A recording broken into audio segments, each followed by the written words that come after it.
આજ રોજ મેલેરિયા શાખાના કર્મચારી પ્રહલાદભાઈ પટેલ જે 1983 થી જોઈનિંગ ડેટ હતી નગરપાલિકામાં સેવા આપી રહ્યા હતા, તેમનો આજે વિદાય સમારંભ એટલે કે વય નિવૃત્તિની તારીખ હોય આજે એમને રિટાયરમેન્ટનો પ્રોગ્રામ રાખવામાં આવેલ હતો. મેં આવ્યા પછી કર્મચારીને પૂછ્યું હતું કે કામગીરી એમની કેવી હતી, તો એમને એવું કીધું હતું કે મેલેરિયા શાખામાં મચ્છરોની ઓળખ અને પકડવામાં માસ્ટરી. પહેલા તો મને હસવું આવ્યું હતું, પણ અમને વર્તમાન સમયના મેલેરિયામાં કામગીરી ચાંદીપુરમનો જે વાયરસ જે આવ્યો છે રોગ, એની બી કામગીરી એમને ઉત્કૃષ્ટ નિભાવી હતી મેલેરિયા ખાતામાં. ને એવા બાહોશ કર્મચારીનો આજે વિદાય સમારંભ હોય, બધા કર્મચારીઓએ એમને માનભેર વિદાય આપી હતી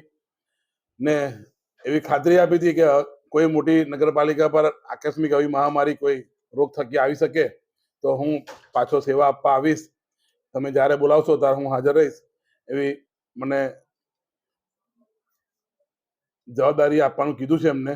ને આ સમયે હું કર્મચારીઓને એવું કહું છું કે એ દરેક શાખાઓમાં એમને કામગીરી નગરપાલિકાની શાખાઓમાં કામગીરી કરી છે, તો હું આ તબક્કે દરેક કર્મચારીને એવું પણ કહેવા માંગુ છું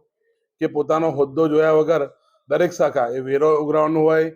વેરાની વસૂલાતનો હોય, કે આકારની માટેનો વિષય હોય, મેલેરિયાનો વિષય હોય, ગટર પાણી સફાઈ, કોઈ બી કામગીરીમાં જવાબદારી ખંતથી નિભાવે તો ડભોઈ દર્ભાવતી બનવામાં કચાશ નહીં રાખે અને ધારાસભ્યની જે નેમ છે એને આપણે મક્કમતાથી પૂરી કરી શકીશું.